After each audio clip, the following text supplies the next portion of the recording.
there is a story most people carry about cults.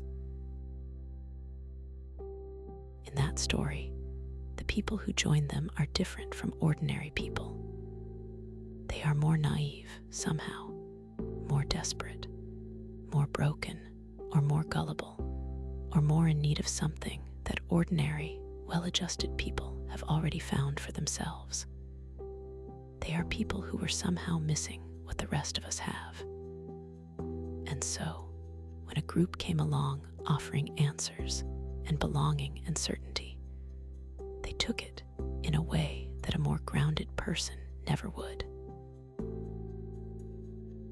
It is a comfortable story, because if the people who join cults are fundamentally different from us, if there is some trait or deficiency or wound that made them vulnerable in a way we are not, then we are safe. We can observe what happened to them from a certain distance and go on with our lives unchanged. The research does not support this story. Decades of careful study by psychiatrists, psychologists, sociologists, and former members who submitted to years of painstaking interview has produced a finding that is, in a certain way, more unsettling than any individual account of cult life. The people who join cults are not a specific kind of person. They are not drawn primarily from the ranks of the disturbed or the desperate. They are, the data suggests, people in a particular kind of moment. A moment of transition, of searching, of an opening in the self that had not previously been there. And the right environment, encountered at the right time, can fill that opening in ways that feel, from the inside, like finding something rather than losing it. Which means the more honest question is not who joins cults. The more honest question is what conditions produce the experience of joining.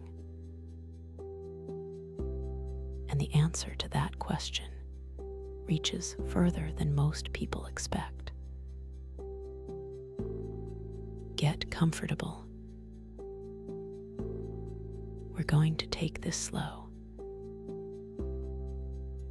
In 1961, a psychiatrist named Robert Lifton published a book that would become one of the most important documents in the study of psychological influence.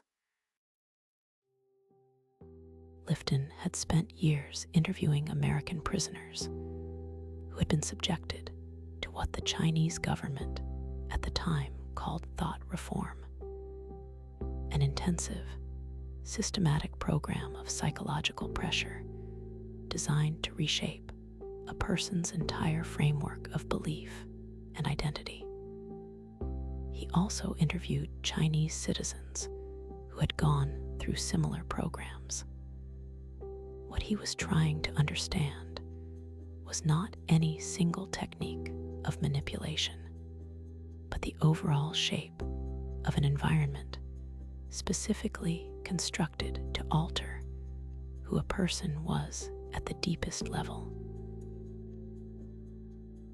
What he published, a set of 8 criteria for what he called totalism, became, in the decades that followed, the foundational framework for understanding high-control groups of every kind.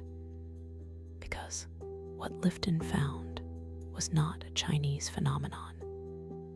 He found something about the conditions that allow human minds to be fundamentally reshaped.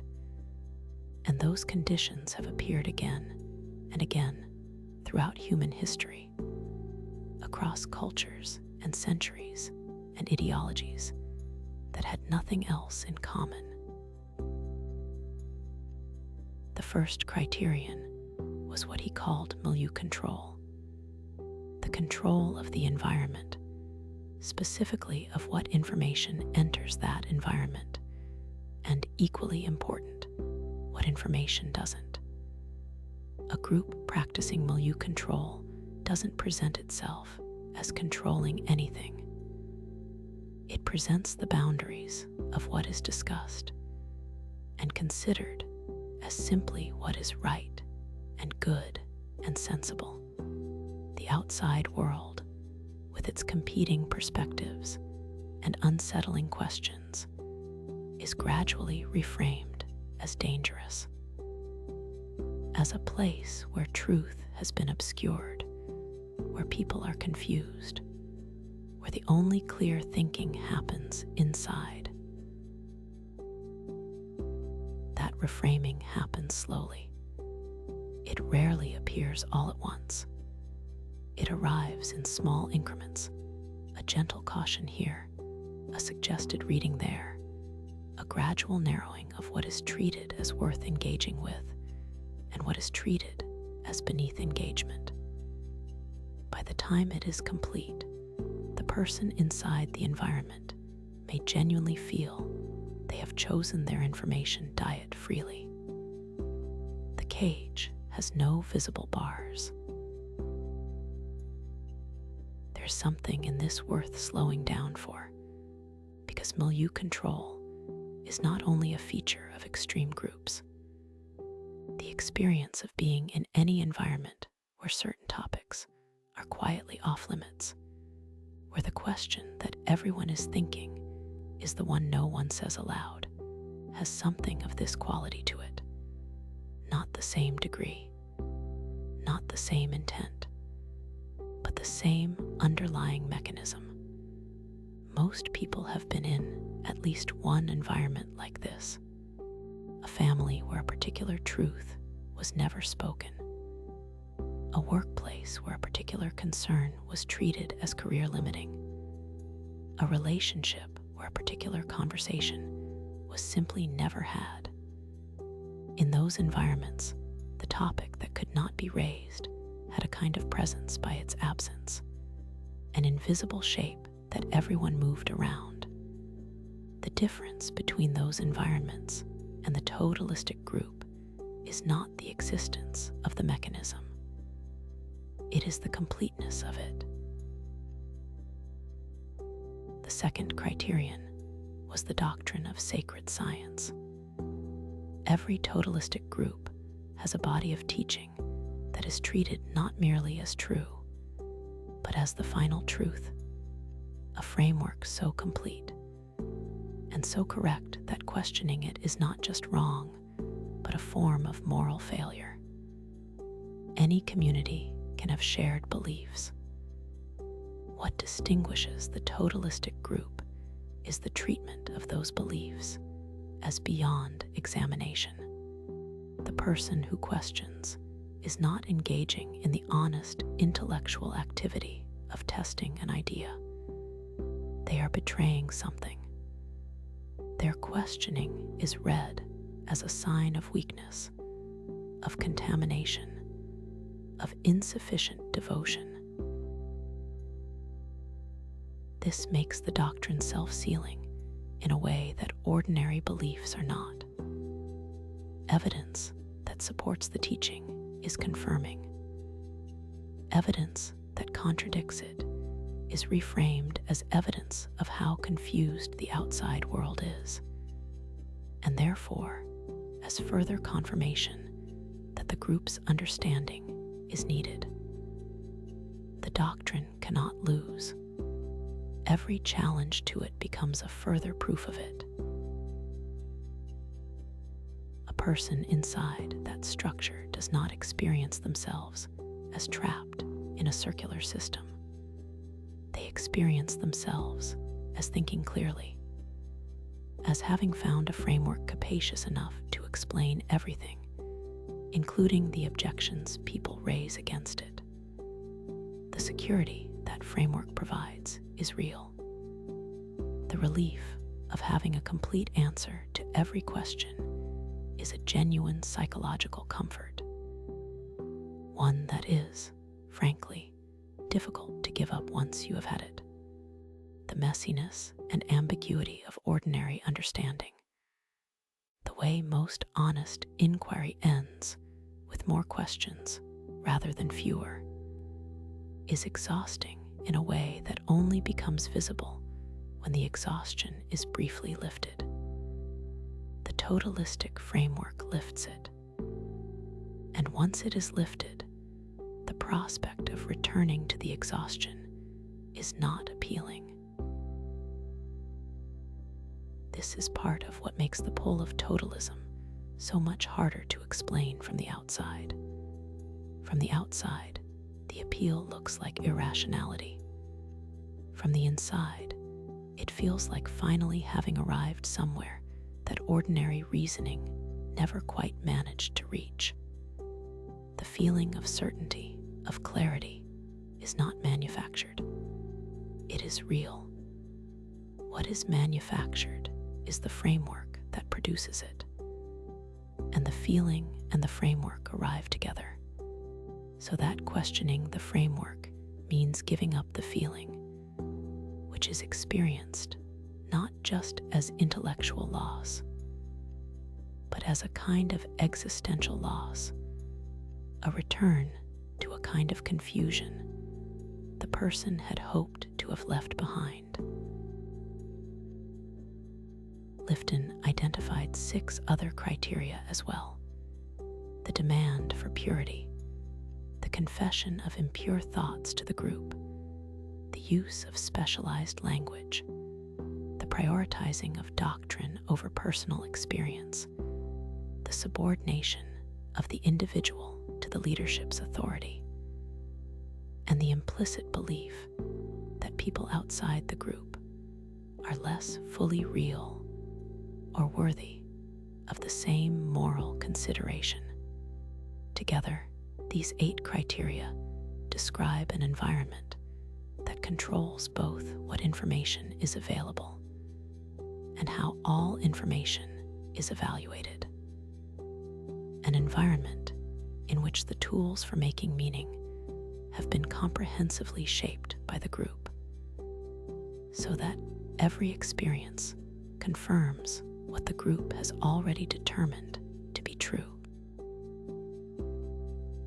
And the completeness of that architecture is what makes it so difficult to see from inside. Because a person inside a complete system of milieu control and sacred science does not experience themselves as inside a controlled environment. They experience themselves as having found clarity, having arrived at understanding, having come home to community that finally, genuinely sees them. The feeling of that arrival is real. The experience of being finally understood, of being received by people who seem to have the answers to questions that have been carrying weight for a long time, is not fabricated or artificially induced. It is a genuine human experience of belonging and recognition, and it arrives exactly as belonging and recognition always feel, like relief. What is concealed at the moment of that arrival is the architecture beneath it, the invisible walls that define what can be thought, the subtle training in which thoughts are permitted and which need to be interrupted, the gradual, systematic process by which the person's inner world will be shaped to fit the container it has just entered. By the time any of that becomes visible, the person is already inside, and the inside, by then, is the only world they have. There is one more thing worth naming about what Lifton's framework reveals. It reveals that the architecture of totalism is not an aberration from the way human groups work. It is an extreme version of it. Human groups produce shared beliefs, shared vocabularies, shared norms, about what can be questioned and what cannot. This is not a pathological feature of certain kinds of groups. It is a feature of groups in general. The strength of the belonging that groups provide is partly a function of how much of the self the group encompasses. A group that encompasses everything, beliefs, relationships, daily life, inner experience, provides a belonging of extraordinary intensity. And the cost of that intensity is the loss of everything outside it. The milder version of this dynamic is operating everywhere. The community that provides strong belonging also provides strong norms about what it means to be a full member. The team that works with high cohesion also exerts high pressure toward consensus. The relationship that offers deep intimacy also asks for a degree of alignment that relationships with less intimacy do not require. These are not failures of community. They are features of community. The question is not whether any of these dynamics are present.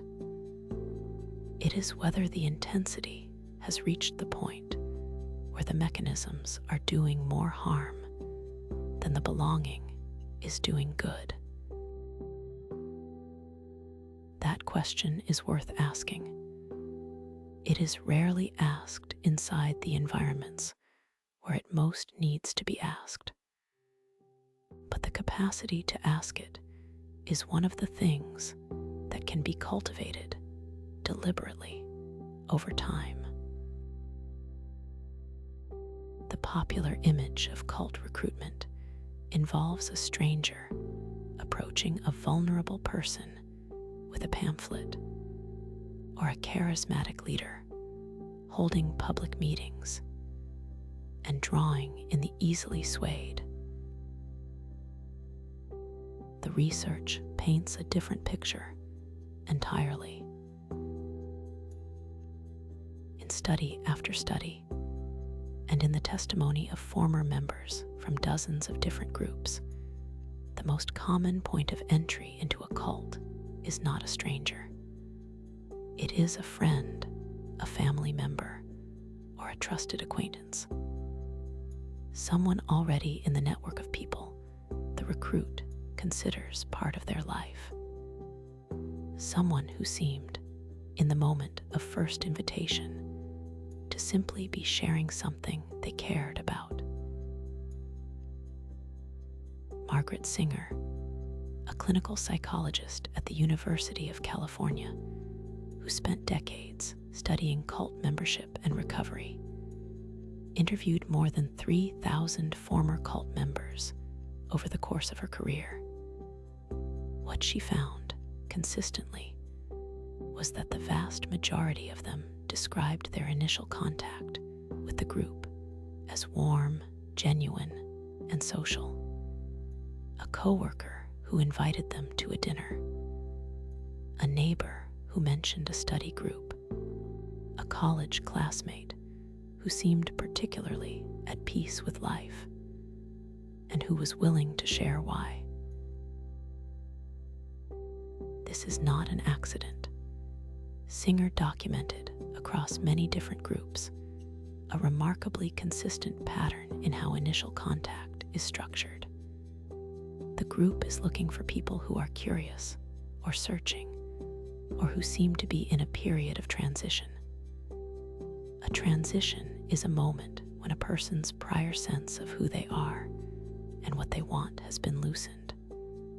A move to a new city, a graduation, a breakup, a divorce, a loss, the end of something that used to give structure and meaning. Every life moves through these moments. They are not pathological, but in these moments, the questions that sit quietly in the background during more stable periods have a way of becoming louder. The question of where one belongs, question of what one is for, the question of whether there is a framework somewhere that makes the pieces fit. And into that moment of loudness, the right social encounter can arrive with the force of an answer. The first stage of what Singer called the recruitment process, though the people conducting it would never use that word, is the creation of intense positive social attention. The recruit is made to feel, from the very first meeting, unusually seen and valued. Their questions are taken seriously. Their intelligence is recognized. Their struggles, if any are mentioned, are met with genuine seeming empathy and understanding. There is a warmth in the attention that feels qualitatively different from ordinary social warmth. This phenomenon has been named, in the literature on cults, love bombing. The term comes from members of the Unification Church in the 1970s, where the technique was explicit enough that members used the phrase internally to describe what they were doing when meeting new people. The target of love bombing is surrounded by positive attention, affection, and the experience of being genuinely valued with an intensity and immediacy that ordinary social environments rarely provide. The psychological effect is profound. Human beings are deeply responsive to being genuinely attended to. The experience of being seen, of having someone turn their full attention toward you, of having your ideas and history and inner life treated as interesting and worthy of engagement, activates something very old and very fundamental in the social brain.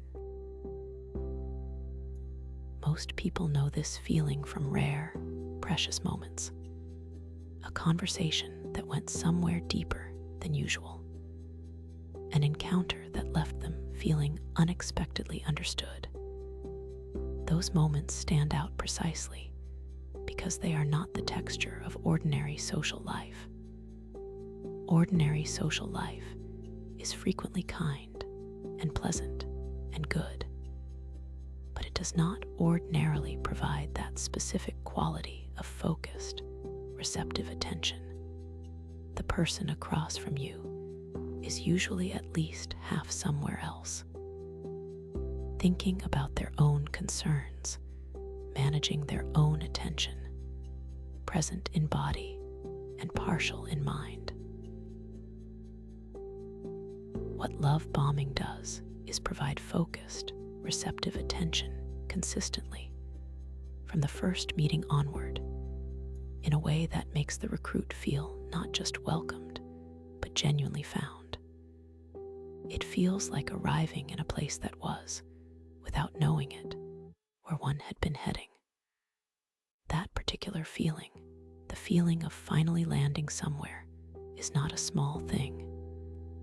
It is the feeling that the nervous system has been organized for a very long time to seek.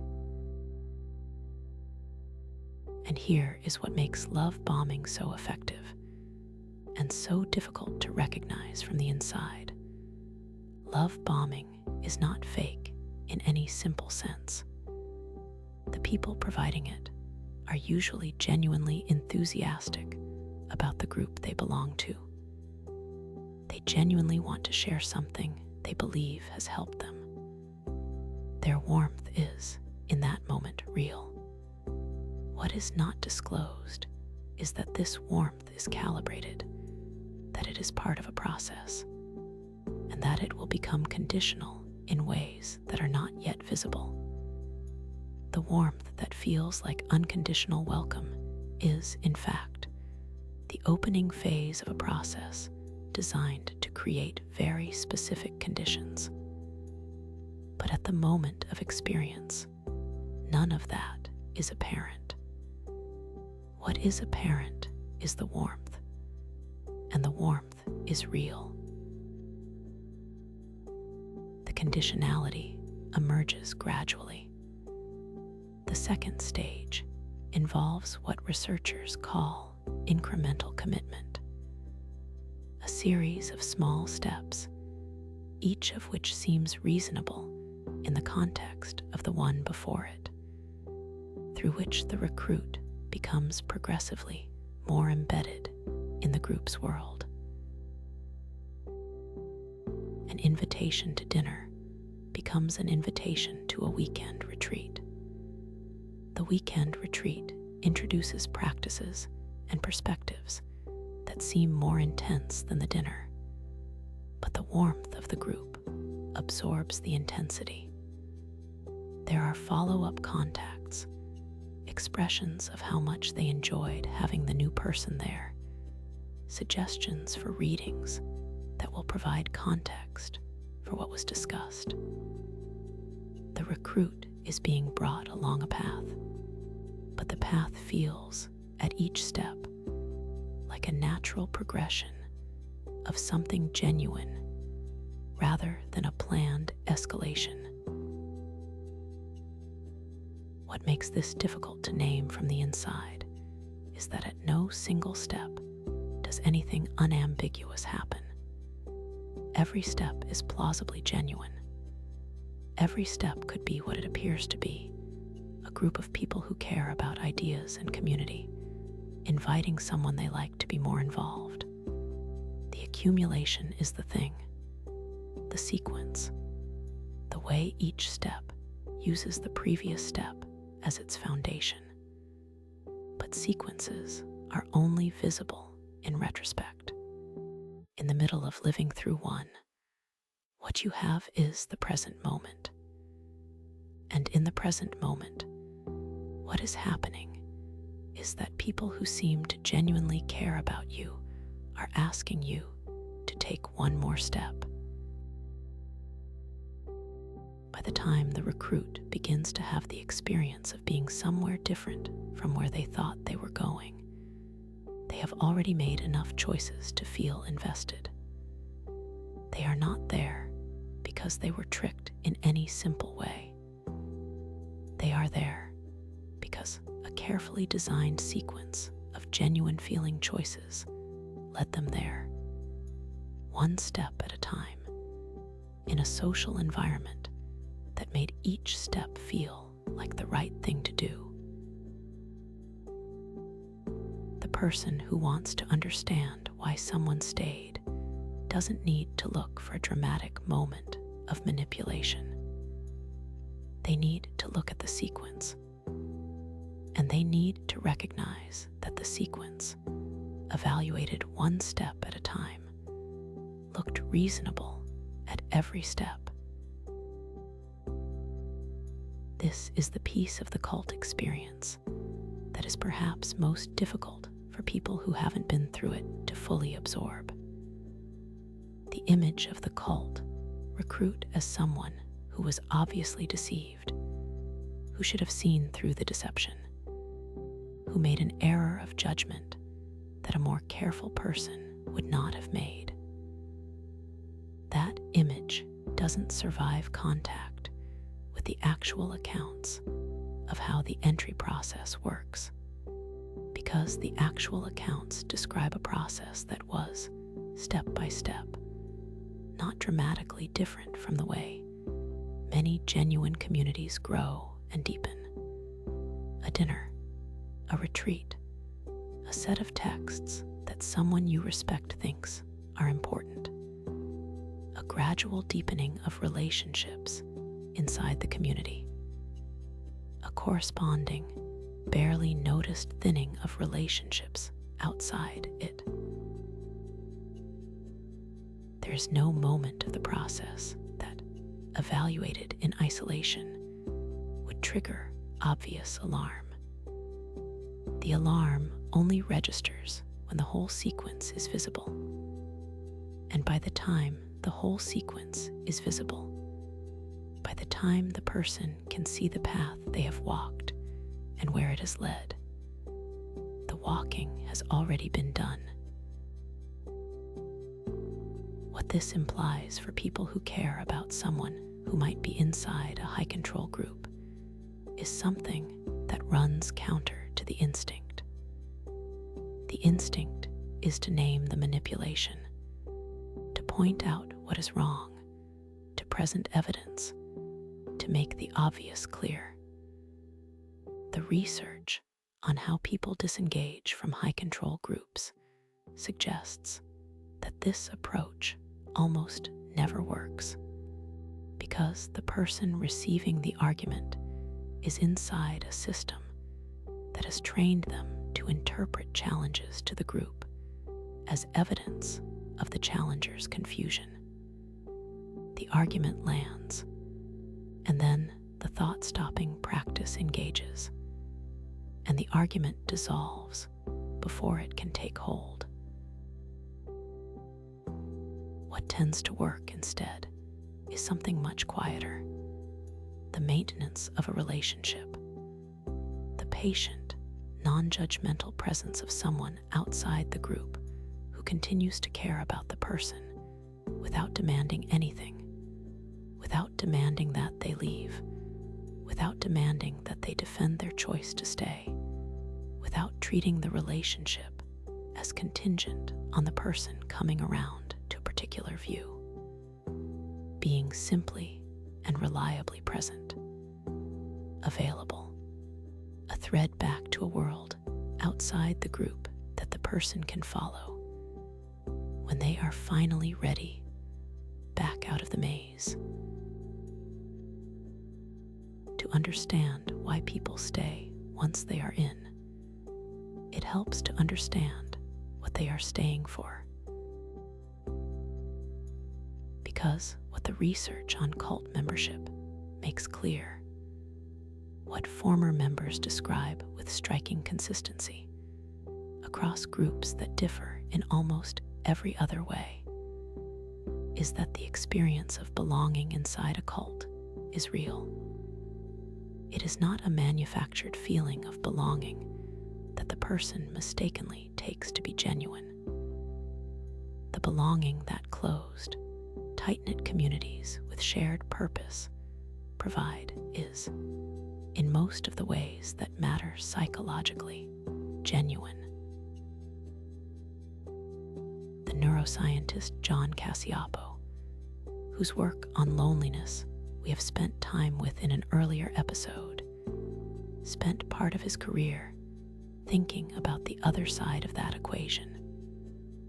Not the experience of disconnection, but the experience of full social embeddedness.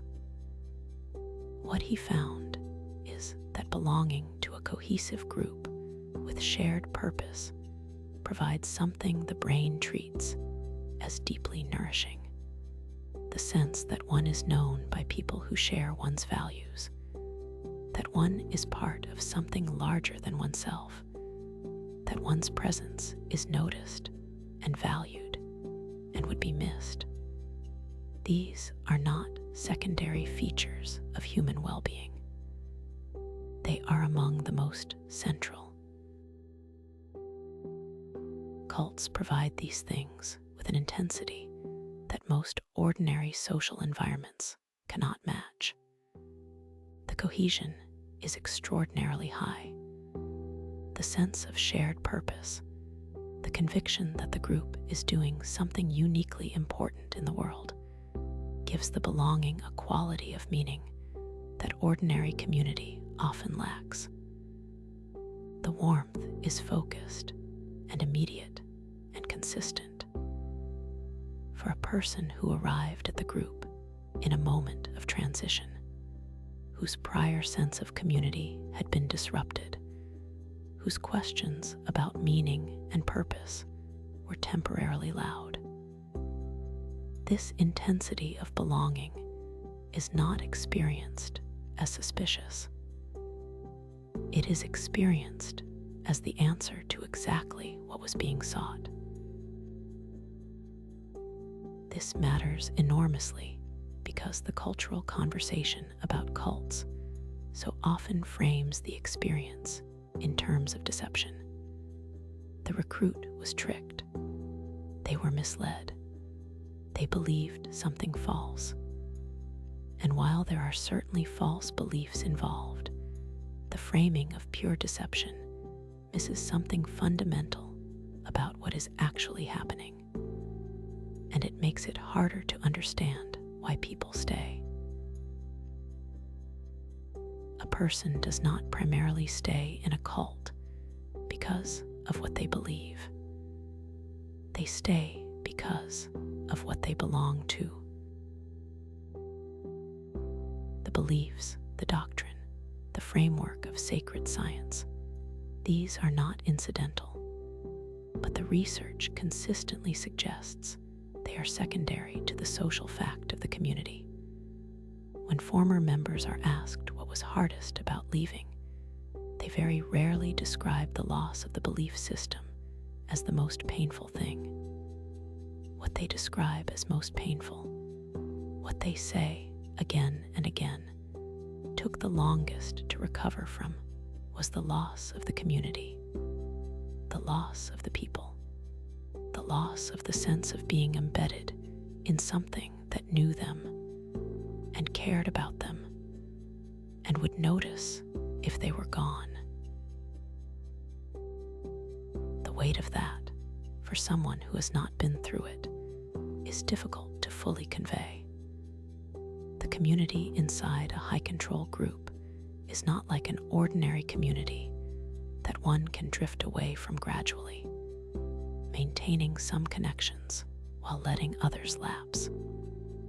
It is a total community. It has been, through the processes of incremental commitment and milieu control, the only community. Every meaningful friendship is inside. Every person who has witnessed the person's joys and struggles over the last months or years is inside. Every celebration that happened there. Every support through difficulty came from there. The person thinking about leaving is not thinking about giving up a belief system and joining a different one. They are thinking about losing everyone they know, all at once, with no transition period. The social world outside the group has become, for most long-term members, genuinely empty, not because the outside world is empty, but because the person has not invested in it for so long that the connections there have grown thin and uncertain. The sociologist Rosabeth Moss Cantor spent years studying commitment mechanisms in communal groups, the features of a group's social structure that increase members' attachment to the group and make departure more costly. What she found, examining dozens of different intentional communities, was that the most powerful commitment mechanisms were social rather than ideological. The creation of a tight, warm internal community was more binding than the belief system that community shared. Cantor also documented something else, that the most effective commitment mechanisms were those that drew the community's boundaries more tightly over time. The early stages allowed for outside relationships. The later stages made them harder to maintain, not always through explicit prohibition, but through the sheer density of the group's internal demands, meetings to attend, practices to maintain, fellow members who needed support. The hours that once went to outside relationships were now going elsewhere. The outside relationships quietly attenuated, and the person noticed less and less because the inside was full. And this is the piece that makes departure so genuinely hard, and that is so often misunderstood from the outside. By the time a person has been in a high-control group for years, the social architecture has been rearranged around the group in ways that make leaving not just emotionally costly, but practically vertiginous. The person knows, with some part of themselves, that if they leave, they will have nobody.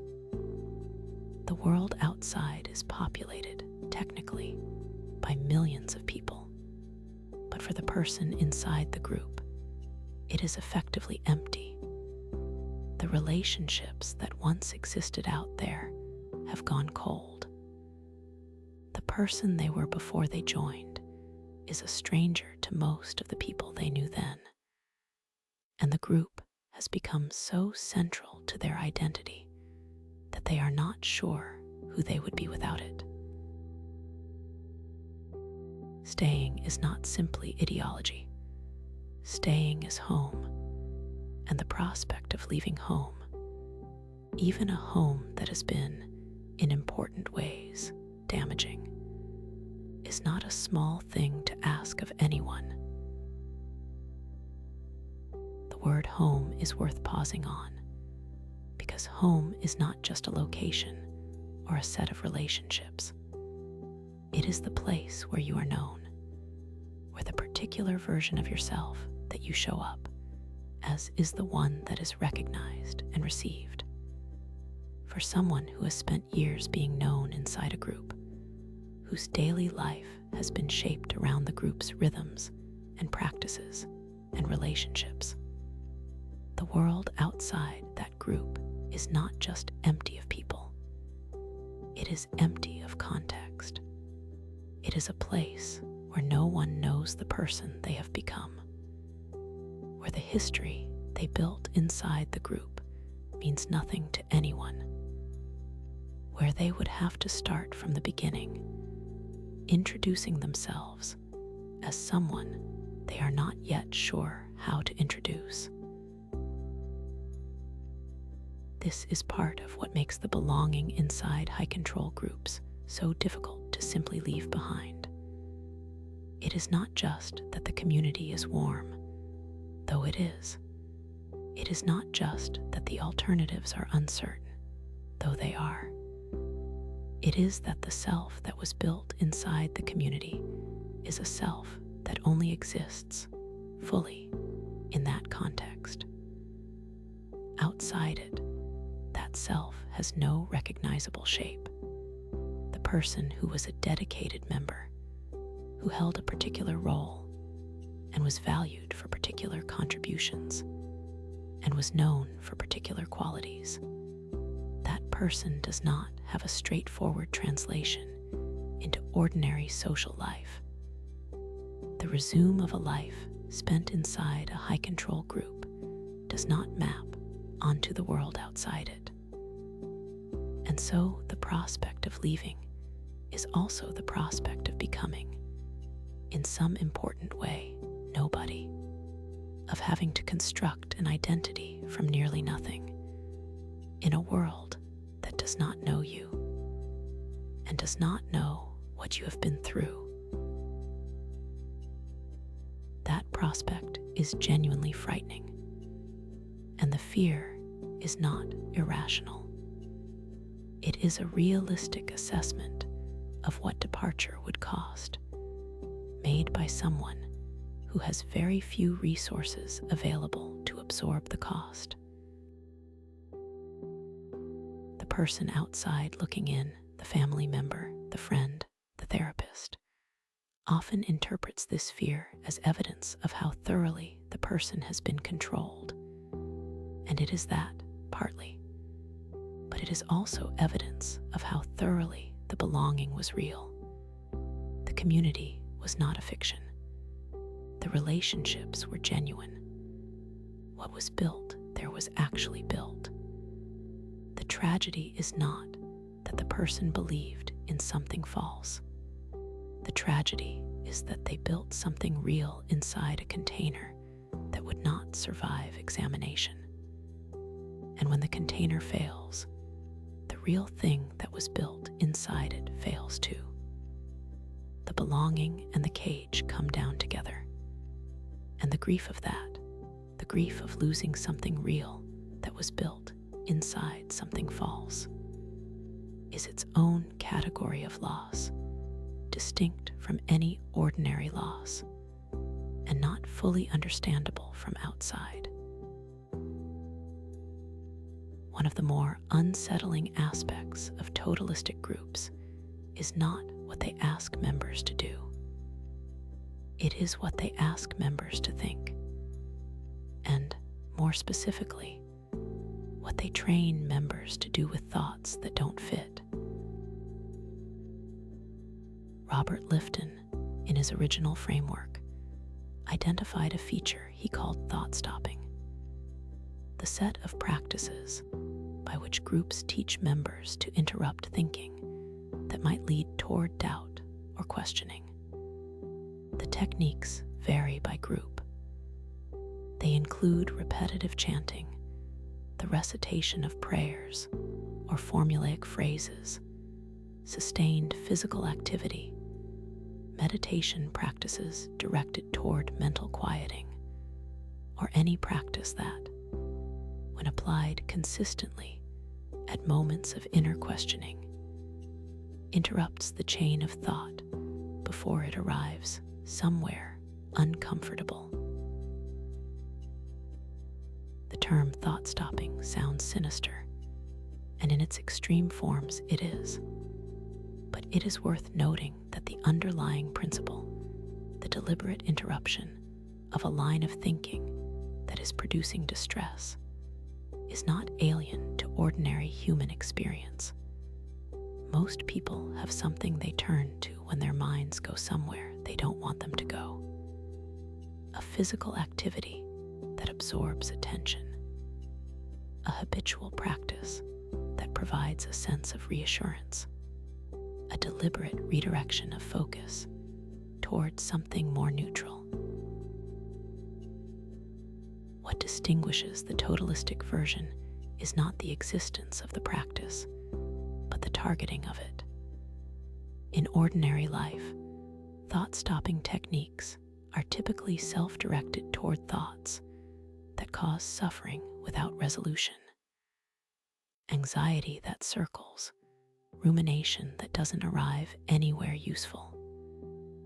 In a totalistic group, they are directed, through explicit or implicit training, toward thoughts that might threaten the group's authority, the doubt that begins to form when something in the leader's behavior seems wrong, the question that arises when the doctrine seems to contradict observable reality, the quiet, persistent sense that something is not adding up.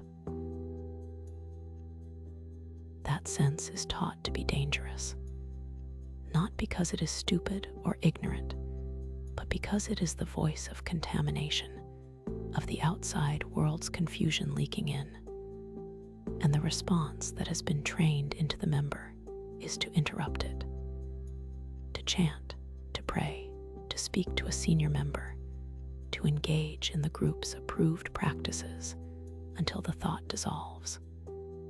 The thought is not examined. It is not engaged with.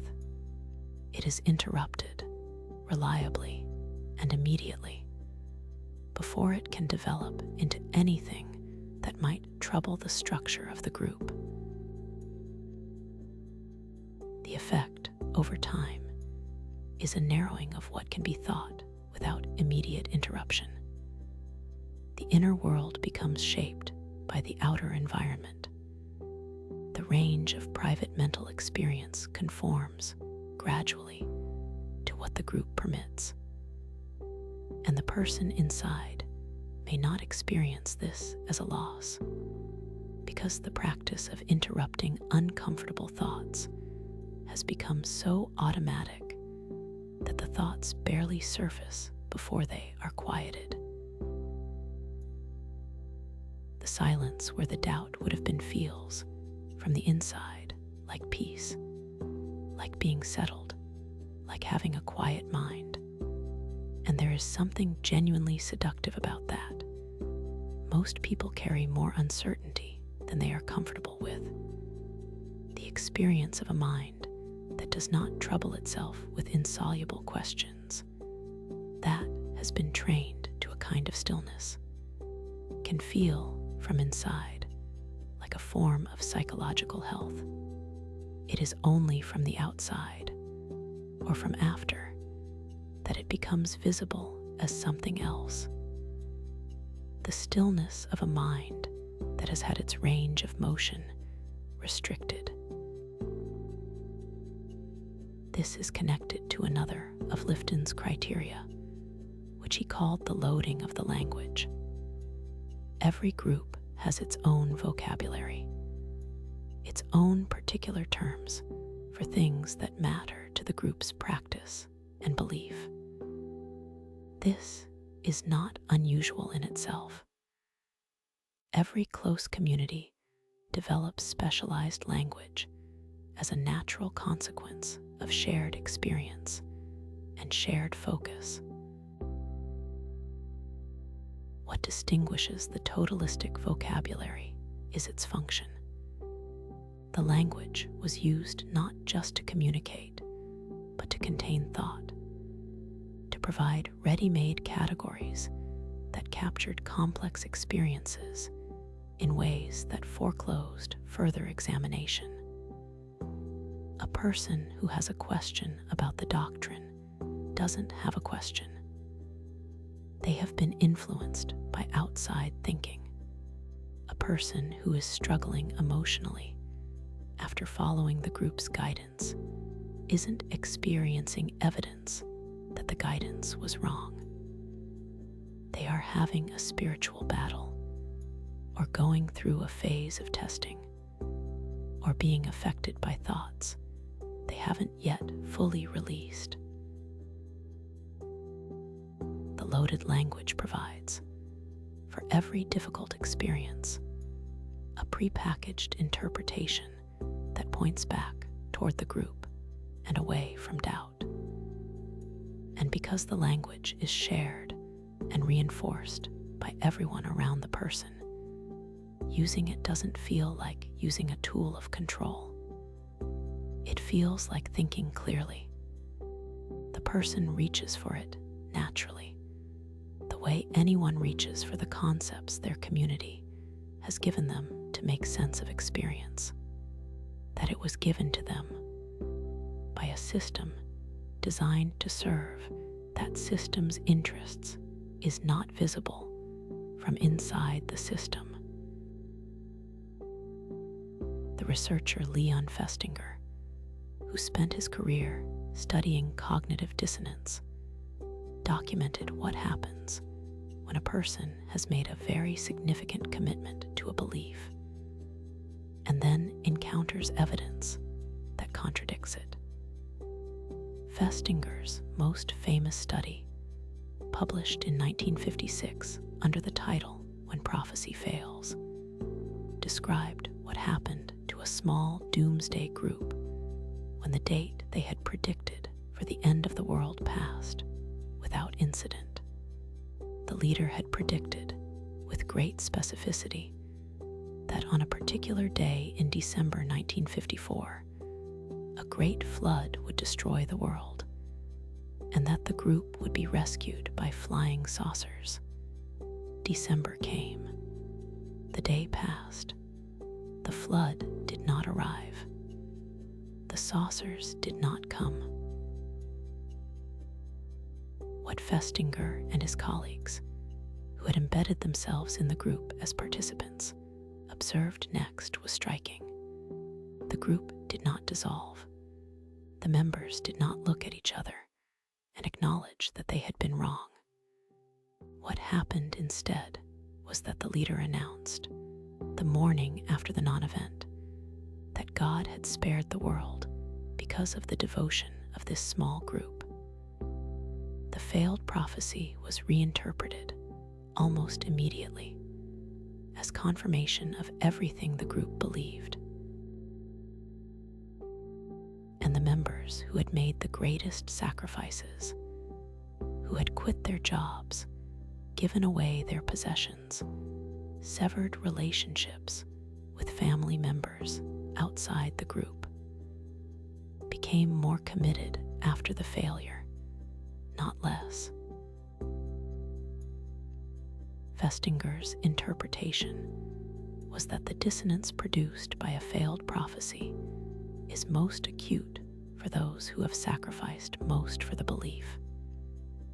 And the only way to resolve that dissonance, for a person who cannot bring themselves to conclude that the sacrifice was for nothing, is to find a way to maintain the belief despite the evidence. The greater the investment, the greater the need to protect it. The protection is not a choice, exactly. It is the mind doing what minds do when the alternative is an unbearable conclusion. There's something in this worth sitting with for a long moment, because it extends well beyond extreme religious groups. The principle that significant prior commitment creates pressure to maintain the beliefs that justified it is operating in many ordinary contexts. In professional identities that have been built around a particular theory or approach. In relationships that have absorbed years of investment.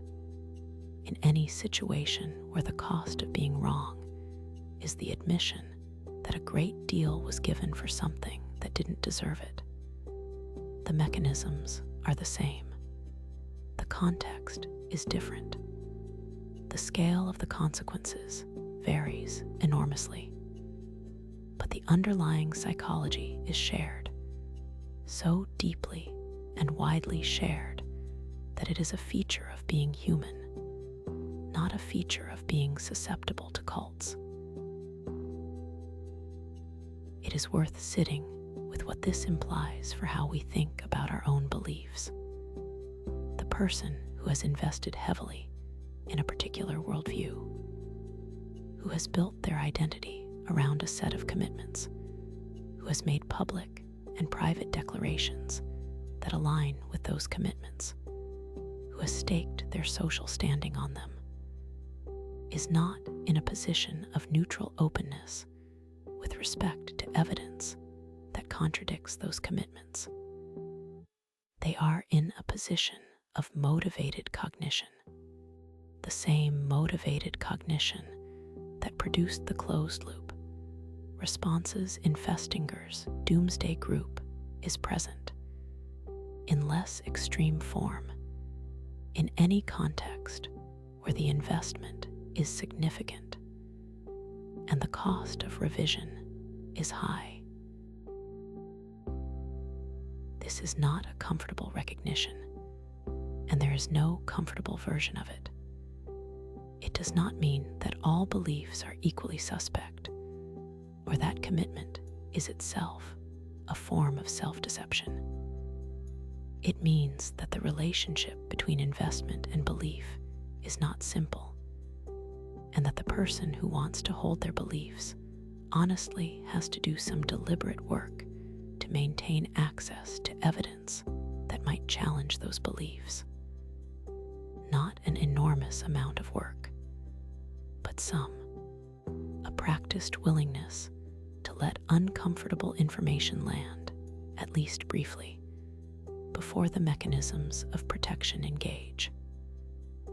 A habit of asking, occasionally, whether the framework is being held because the evidence supports it, or because the investment requires it. That question is one of the harder intellectual disciplines, and it is also, the research suggests, one of the more useful ones. There's something further worth dwelling on in Festinger's finding, because it speaks to a feature of human psychology that extends well beyond the doomsday group he studied. The members who became more committed after the failed prophecy were not doing something strange or broken. They were doing something deeply human. they were protecting their sense of themselves as people who make good decisions. Acknowledging that the sacrifice was misguided would have required acknowledging that the judgment that led to the sacrifice was wrong. And judgments are part of the self in a way that external circumstances are not. To say the group was a mistake is to say something about the person who joined it. This is why the approaches to helping someone leave a high-control group that work best are almost never the approaches that involve pointing out the mistake directly. Telling someone that their group is a cult, that their leader is a fraud, that the years they have given to the community were wasted. This lands not as helpful information, but as an attack on the self. The person's defenses engage, and the information that was offered gets converted through the mechanisms already in place into evidence of the challenger's contamination, rather than into a question worth considering.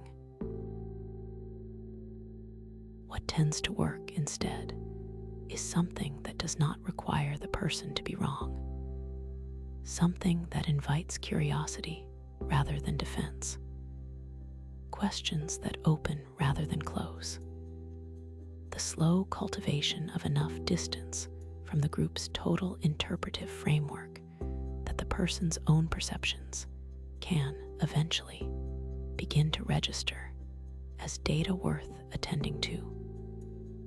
This process cannot be hurried, but it can be supported, and understanding the psychology of why the direct approach fails is a necessary part of understanding why the slow, indirect approach is worth the patience it requires. Not all groups that qualify as cults have a single leader. Some are led by committees, or by the authority of a text, or by a tradition that predates any living figure.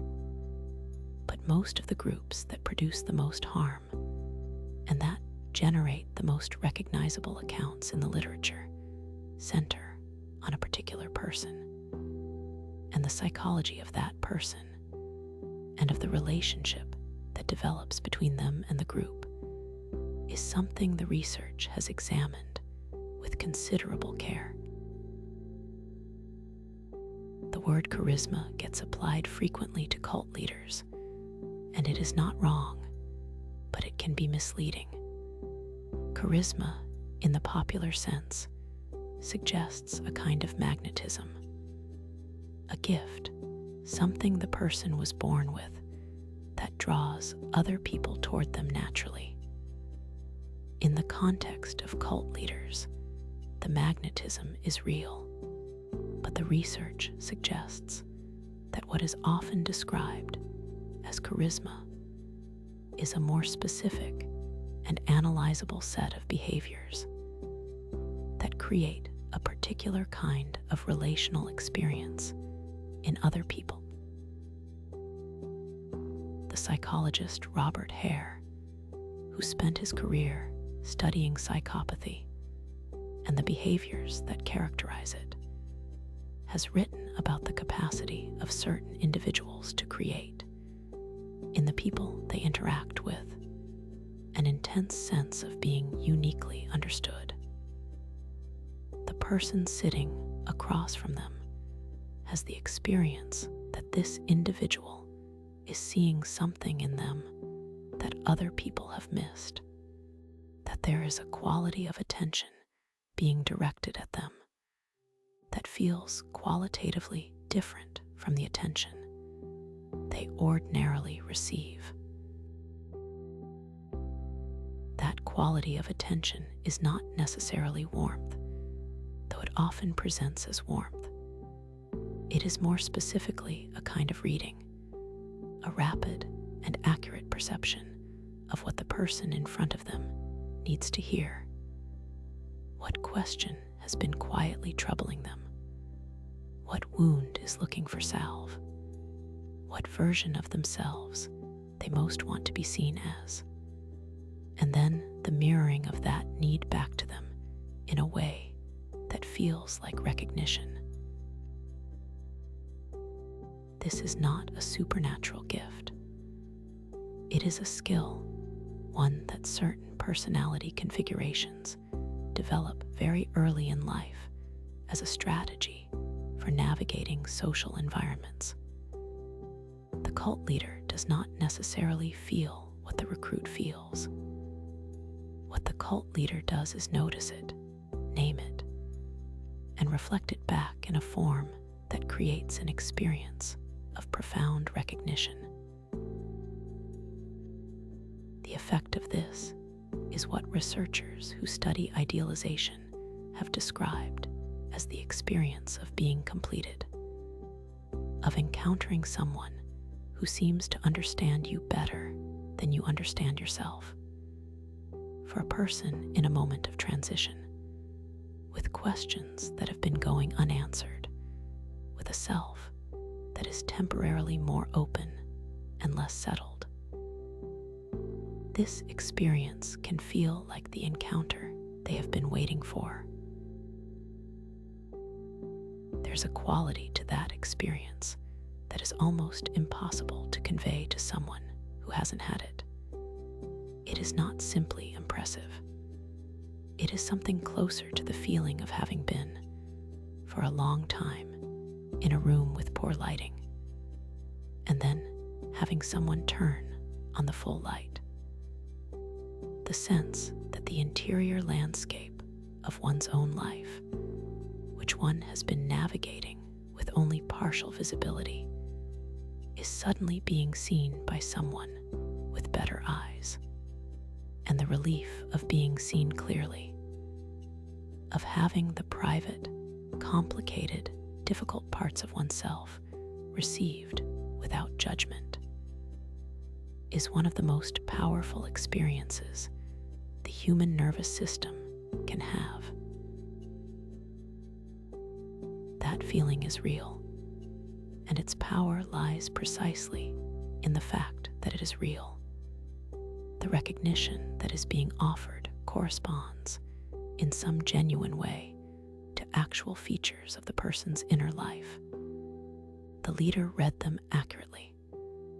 That is why it lands so hard. It is not illusion. It is a specific skill being used toward a specific end. The recognition does something else too, beyond the immediate experience of being seen.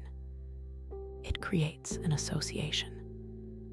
The person who gave you the experience of being seen becomes, in the inner world, associated with the relief of being seen, which means that any subsequent removal of that attention, any coldness, any disapproval, any moment of being less than fully received, creates a particular kind of distress. Not just the distress of a negative experience, but the distress of losing something that had been, even briefly, experienced as essential.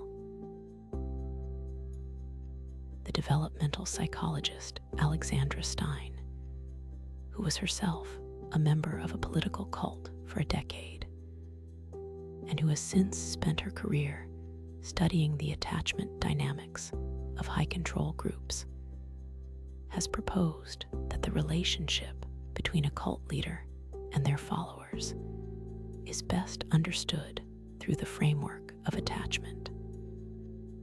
What Stein argues is that the intense, disorganizing uncertainty of the cult environment, the combination of warmth and threat, of being loved and being judged, of never being quite certain where one stands, creates a form of insecure attachment in followers that binds them to the leader more tightly than simple positive regard ever could. This is a crucial point. The leader who is consistently warm and consistently clear does not produce the same level of attachment as the leader who is sometimes warm and sometimes disapproving, sometimes elevating and sometimes humiliating, sometimes perfectly accessible and sometimes unreachable. The inconsistency, the inability of the follower to ever feel securely in the leader's good graces, creates a hypervigilant focus on the leader's approval that absorbs enormous amounts of the follower's psychological energy. The follower's attention becomes organized around the question of where they stand with the leader. Every interaction is scanned for information about this. Every shift in the leader's mood or behavior is attended to with an intensity that outside observers might describe as obsession. From the inside, it feels like love or devotion or the natural attentiveness of someone who is trying to do right by the person they most respect. Stein described her own experience of this in ways that resonated deeply with the attachment research. The leader of her group was the primary figure in her inner world for a decade, not because she had chosen that consciously, because the structure of the group and the specific behaviors of the leader had created a relational dynamic that organized her mental and emotional energy around the question of his approval, leaving room for very little else. Most of her thinking about her own life, her choices, her direction, ran through the channel of what he would make of it, what he would say, whether it would please him. She did not experience this as control. She experienced it as caring deeply about someone she deeply respected. The distinction between those two things was not visible from inside. It became visible only from after, once the relationship was no longer shaping everything else. This quality of the cult leader relationship, the way it produces an inner preoccupation that feels from inside like devotion, has something worth examining carefully, because most people have experienced something like it in less extreme forms. The mentor whose approval organized years of professional behavior, the parent whose disappointment could rearrange the entire inner landscape, the partner whose moods set the emotional weather of a household. In these relationships, the organizing figure does not need to be abusive or manipulative in any obvious way to command a disproportionate share of the person's inner attention. The attachment itself does the work of organizing. What cults produce through the deliberate alternation of warmth and threat is a version of this inner organization at maximum intensity. The leader becomes not just important, but central, the reference point around which everything else is arranged. And what makes this so difficult to step back from is that from the inside, the centrality feels like a reflection of the leader's actual importance, not like a feature of a particular relational dynamic that has been deliberately cultivated. The person does not think, "I have been trained to organize my inner world around this figure." They think, "This person matters more than anyone I have ever encountered." And that is simply the truth. The degree to which that experience can be engineered deliberately through specific relational behaviors that have been refined across many groups and many leaders over many years, is one of the more unsettling findings in the entire field of cult research. The need to be seen as uniquely authoritative, uniquely gifted, uniquely beyond ordinary criticism or accountability, which characterizes extreme narcissistic organization, is served precisely by the creation of a group whose members orient their inner lives around the question of the leader's approval. The leader's greatness is reflected back by the group's devotion. The group's devotion is maintained by making that approval perpetually uncertain.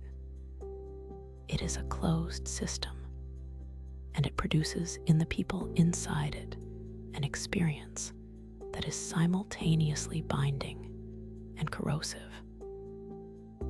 Binding because the attachment is real, corrosive because the thing the person is attached to cannot consistently provide what attachment, at its deepest, is seeking.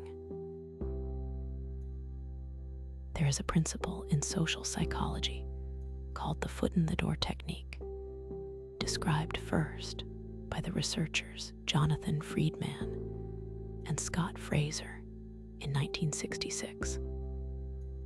What Friedman and Fraser demonstrated through a series of experiments that have been replicated many times since is that a person who has agreed to a small initial request is significantly more likely to agree to a larger subsequent request than a person who was approached only with the larger request.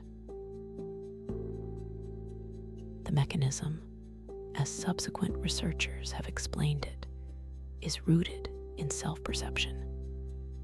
When a person completes a small action, they form a quiet conclusion about themselves, a sense of being the kind of person who does this sort of thing. That self-attribution then creates a gentle pressure to behave consistently with it. When the next request arrives, it arrives not to a neutral person weighing it freshly, but to a person who has already placed themselves in a particular category. The language of cult dynamics, this principle describes something called the escalation of commitment. The recruit who came to a dinner, then a retreat, then began attending weekly meetings, then started volunteering for the group's activities, has at each step formed a self-perception that incorporates the group more fully into their identity.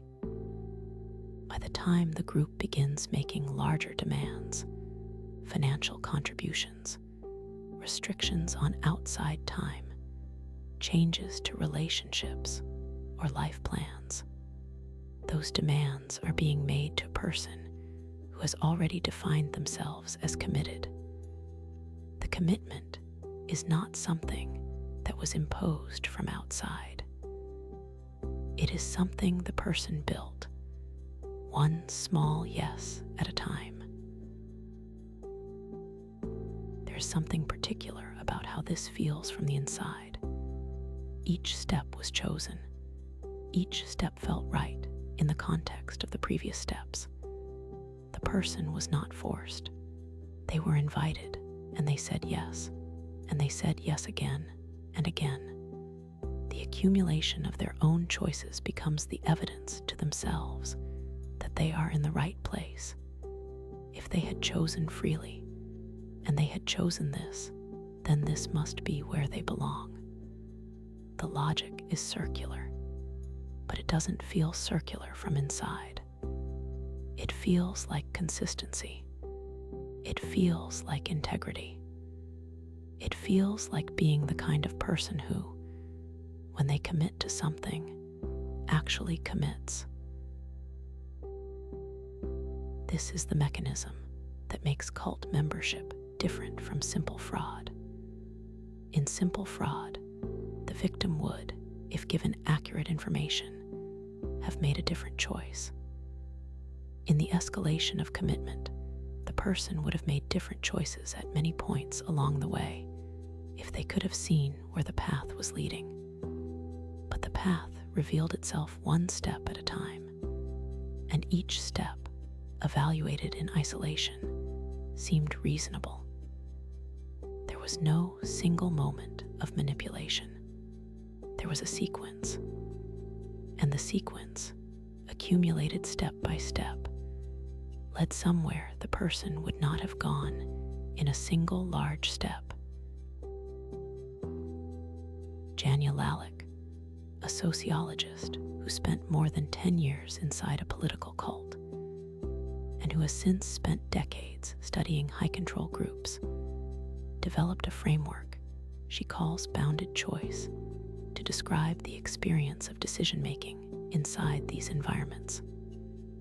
What bounded choice captures is the way that a person's options, their actual felt sense of what is available to them, are progressively shaped by the environment to the point where leaving does not register as a genuine possibility. This is not because the person is stupid or irrational. It is because their sense of who they are and what they are for, and what the alternative to the group looks like, has been comprehensively shaped by the group itself. The choice to leave requires the person to give up not just a community, but an entire framework of identity and meaning. It requires them to step into a void, not just social, but existential, without any of the resources that would ordinarily help a person navigate such a transition. Because those resources have all been, over time, allowed to atrophy. The outside relationships that were once meaningful have gone quiet. The hobbies and interests that once occupied time and attention have been replaced by the group's activities. The habits of mind that existed independently of the group, the capacity to sit with ambiguity, to hold multiple perspectives, to evaluate claims against external evidence, have been eroded by years of thought-stopping and sacred science. The person is not making a choice in the same conditions under which they entered. They are making a choice at the end of a long process that has shaped who they are in ways they may not fully recognize. And from inside those conditions, the choice to leave does not look like freedom. It looks like falling into empty space. The financial dimension of this deserves particular attention. Many high-control groups require financial contribution as a measure of commitment, and the escalation of those contributions follows the same incremental logic. A small initial tithe feels manageable. As the person's income rises, or as the group's needs are described as increasingly urgent, the contribution grows. Members who have given a very significant portion of their financial resources to the group face a particularly acute version of what psychologists call the sunk cost problem. The sunk cost fallacy is the tendency to continue investing in something because of what has already been invested, rather than because of what the future is likely to provide. It is a profound distortion of rational decision-making, and it is also one of the most universal features of human psychology. People are very bad at letting go of things they have already put a great deal into, even when the evidence is clear that continuing is a mistake. This tendency has nothing to do with intelligence. It is built into the way the mind values things. What was acquired through effort or sacrifice is valued more than what was received without cost. What was sacrificed for is treasured in proportion to the sacrifice. Inside a high-control group, the sunk cost is typically not just financial. It is relational, temporal, and existential all at once. The years of closeness with people inside the group, the period of one's life spent inside, the milestones that happened there, the framework of meaning that organized everything. These are costs that are very difficult to look at directly. Walking away means accepting that what was invested, the years, the relationships, the money, the sense of purpose, was invested in something that was not what it appeared to be. That the path one walked so willingly was not leading where it appeared to lead. That acceptance is one of the hardest things the mind can be asked to perform. And in most cases, it does not happen as a single clear moment of recognition. It happens slowly, over time, through a series of small accumulations of doubt that are individually deniable and collectively undeniable. A former member who left a large charismatic group after more than 15 years described it this way. The moment she knew she was leaving wasn't when she saw something terrible. It was when she realized she had been explaining things away for years. That there was a long, accumulated list of things that didn't quite fit. And she had been looking at each one individually, finding a reason it was acceptable. What changed was the morning she saw the list as a list. The individual justifications, gathered together, added up to something that could no longer be individually justified away. This is the moment that the research on cult exit consistently points to as the turning point. Not a dramatic revelation, but a quiet internal shift in which the person stops evaluating evidence in isolation and begins to see the accumulated pattern. The group had, through thought stopping and loaded language and the doctrine of sacred science, maintained each piece of contrary evidence in a separate compartment, individually interpretable as compatible with staying. What breaks the system is not a new piece of evidence. It is the perception of all the old evidence at once.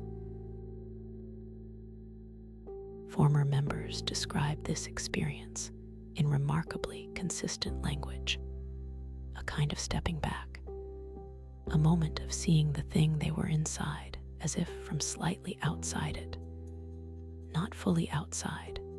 That full external view comes later and is the work of years, but a small, momentary increase in perspective that was enough to let the pattern become visible. And once visible, it was very difficult to make invisible again. What they also describe, and what the research on cult exit confirms, is that this moment is often not followed immediately by departure. The recognition typically precedes actual departure by months or sometimes years. The recognition arrives, and then the person goes back to managing it, suppressing it, finding reasons to continue. The cost of leaving is still real. The community is still everything they have. The recognition does not make the cost disappear. it only makes the question of whether the cost is sustainable finally thinkable. And sometimes, just being able to think the question is enough to change everything. The decision to leave a high-control group is not the end of the difficulty. For most former members, it is the beginning of a different kind of difficulty, one they were almost entirely unprepared for. The first and most immediate consequence is social, the practice that researchers and former members call shunning, the systematic withdrawal of social contact by group members from someone who has left, is one of the most consistent features of high-control groups across very different belief systems and very different cultures. Its function, from the group's perspective, is partly protective and partly punitive, but its effect on the person who leaves is something that is difficult to overstate. Shunning is, in its most complete form, the sudden and total loss of an entire social world. Every friend the person had, every intimate relationship developed inside the group, every person who knew their history, their struggles, the version of themselves they were inside the community, all of it gone. The people who were family to them yesterday pass them on the street without acknowledgement today. The phone calls stop. The messages go unanswered. The absence is total. The psychological research on social exclusion consistently finds it to be one of the most acutely painful experiences a human being can undergo. Naomi Eisenberger's work on the neuroscience of social pain demonstrated that the brain processes social exclusion through the same circuits that process physical pain. This is not metaphor. The loss of social belonging registers in the nervous system in a way that is neurologically similar to injury. For former cult members, the shunning is not the ambiguous exclusion of a social situation going awkward. It is complete and deliberate and often irrevocable. The people inside the group are explicitly told not to have contact with the person who left, told that the person is dangerous, spiritually contaminated, a potential source of harm to those who might be influenced by contact with them. The relationship is not paused. It is, from the group's perspective, ended. The person who left is no longer a person in the group's moral community. They have been reclassified. The effect of this on the person who has left is multiple and severe. They are grieving not just the community, but specific people they may have known for years, people they considered their closest friends and chosen family. They are grieving the version of themselves they were inside the group, the meaning framework that gave their life coherence. And they are doing all of this while simultaneously trying to reconstruct a life in a world they may not have engaged with fully in years or decades. There is a particular cruelty to the timing of this. The moment of leaving is already a moment of profound vulnerability. The person has just made one of the most difficult decisions of their life, has set aside years of investment, has accepted a truth about their situation that their mind had been protecting them from. And the response to that act of courage is to have every social support simultaneously withdrawn. The people who would ordinarily be the ones to call when life is hard are the people who are, by design, no longer available. The psychologist Stephen Hassan, who was himself a member of the Unification Church for 3 years before leaving, and who has since spent his career helping people recover from high-control group experiences, has described the re-entry into ordinary life as one of the most disorienting experiences a person can go through. Not because the world outside is hostile. Usually it is not, but because the ordinary world operates on assumptions that the former member no longer shares and may no longer feel equipped to navigate. Inside the group, everything was given structure and meaning by the group's framework. The right responses to every emotional experience, the right use of every hour, the right relationship to authority, to uncertainty, to doubt. All of this was provided in some form by the group's doctrine and community. The person's inner experience of themselves as someone responsible for navigating a complex world had been replaced by the simpler experience of following a clear and provided path. Coming out means coming back to a world of irreducible complexity and personal responsibility. And it can feel like being asked to rebuild the capacity for that navigation from scratch, without a map, without support, and while carrying the weight of everything that was lost. And the identity questions are the deepest of all. Inside the group, the person had a clear answer to the question of who they were. They were a member. They were committed. They were part of something larger than themselves. The group had provided not just community, but a coherent self-narrative, a story of who they were, where they came from, and where they were going. Leaving means losing that narrative. The story of who they were inside the group cannot simply be edited and continued. It requires being comprehensively rewritten.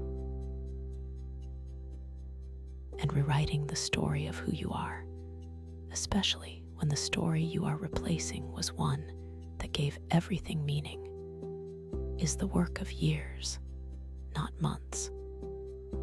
Former members often describe a period of profound identity vertigo in the early months after leaving. Not just grief, though grief is present. The experience of not quite knowing who they are without the framework that had defined them, not quite trusting their own perceptions and judgments after years in an environment that had trained them not to trust those perceptions when they pointed toward doubt. That disorientation is the normal consequence of an abnormal situation. It is not evidence that the person is broken. It is evidence that they have done something extraordinarily difficult. And the capacity for genuine self-authorship, the ability to choose from one's own values and perceptions how to live, is not destroyed by cult membership. It is suppressed. And what is suppressed can, with patience and the right conditions, emerge again. The rebuilding happens. Most people who leave and receive adequate support do eventually reconstruct lives that are genuinely their own. The work is slow, and it is nonlinear, and it involves revisiting, many times, experiences that are painful to revisit. But it is real work with real outcomes. The self that emerges from that work is different from the self that entered. It carries the marks of what it went through. But it is, in some important ways, more its own, having been tested and having survived, and having learned in the process what genuine choice actually feels like.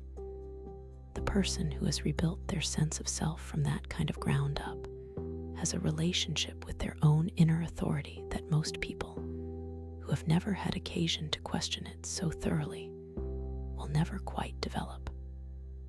They know because they have had to find out what they actually believe, what they actually value, who they actually are, when the structure that used to define all of those things is no longer available to do the defining. There is a quality of self-knowledge that becomes available to people who have been through significant difficulty and come out the other side with their capacity for honest self-reflection intact. Not wisdom in any mystical sense. Something more specific than that. The ability to recognize from the inside and in real time what it feels like to be oneself, what it feels like when one is actually in contact with one's own perceptions and values and preferences, rather than performing a version of oneself for an audience. This quality is difficult to develop in ordinary circumstances, where the pressures to perform are real but subtle, and where the difference between genuine and performed is rarely tested sharply. People who have been through the experience of having their self comprehensively shaped by an external structure, and who have then done the work of recovering that self, have been through a kind of testing that most people never face. One thing that former members often describe from the far side of that process is a changed relationship to uncertainty. Inside the group, uncertainty was the enemy. The doctrine existed precisely to replace uncertainty with certainty. And one of the most disorienting things about re-entering ordinary life is that ordinary life is saturated with uncertainty. In relationships, in career, in identity, in what to believe about the world. The person who has been inside a system designed to eliminate uncertainty has often, in some way, forgotten how to hold it. How to carry open questions without immediately reaching for a resolution. How to sit with not knowing. Learning that again, learning to be comfortable with the fundamental incompleteness of ordinary human understanding, is part of what the recovery involves. And it is, for many former members, one of the more unexpected gifts of the process. Because the person who has been through the certainty of a totalistic system and has come out the other side knows something about what certainty costs. They know, at a level that can't be argued with, that the feeling of certainty is not the same as truth. And they carry that knowledge forward in ways that, over time, make them more honest with themselves and more genuinely open to the complexity of what is real. The question that underlies most popular accounts of cult membership, and that drives much of the discomfort people feel when engaging with the subject, is the question of who. Who are these people? What is it about them that made this possible? Is there a profile? A set of characteristics that would allow a person to identify in themselves or in someone they love an elevated vulnerability. The The research has looked at this question carefully, from multiple angles and across many different groups. And the answer it has arrived at is both more complicated and more important than the simple story most people are looking for. Margaret Singer's 3,000 interviews produced one of the most comprehensive pictures of cult membership demographics that the field has generated. What she found was that the former members she spoke with came from across the full spectrum of educational background, socioeconomic status, and prior mental health. They included professionals and dropouts, people from wealthy backgrounds and people from poverty, people with prior psychological difficulties, and people whose mental health histories were entirely unremarkable. The one characteristic that did appear with some consistency, and Singer was careful about the weight she gave this, was that members tended to be people who were open to experience and who had a genuine capacity for commitment, not unusual capacity, not pathological capacity, the kind of openness and commitment that in most contexts are straightforwardly positive qualities. The willingness to engage deeply with ideas, the ability to give oneself fully to something that feels important. These are not weaknesses. They are, in most contexts, strengths. In the specific context of a high-control group encounter during a period of personal transition, they are exactly the qualities that make a person responsive to what is being offered. The openness that allowed the person to enter a new community with genuine curiosity. The capacity for commitment that allowed the gradual yeses to accumulate without triggering alarm. The same qualities that led to membership would, in a different environment, have led to deep and genuine investment in something worth investing in. The qualities were not the problem. The environment was. The research on vulnerability windows, the periods in life during which recruitment is most likely to be effective, consistently points not to chronic psychological difficulty, but to transition. First year of college, the period following the end of a serious relationship, a loss, or a period of illness, or the dissolution of a prior belief system that had provided structure and meaning.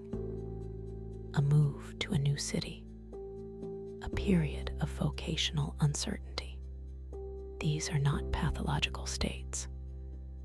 They are the states every human life moves through multiple times.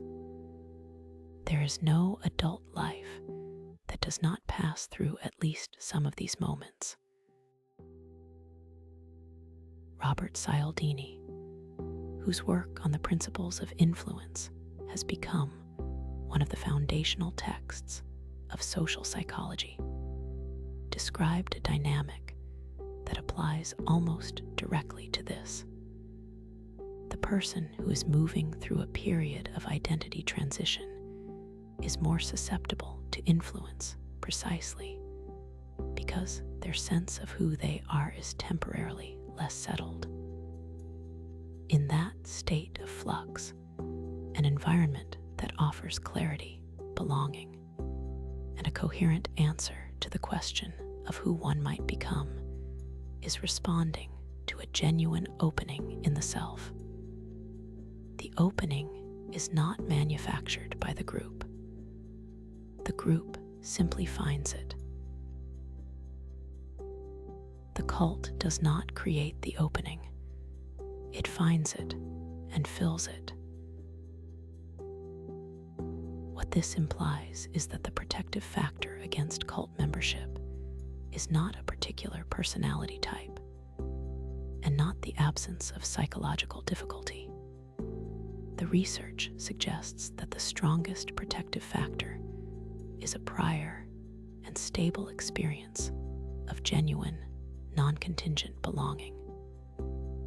People who came up in environments where they were loved and known without being required to believe particular things, where the belonging was not conditioned on ideological compliance, are less susceptible, not because they are smarter or stronger, but because their nervous system has an existing model of what unconditional belonging feels like.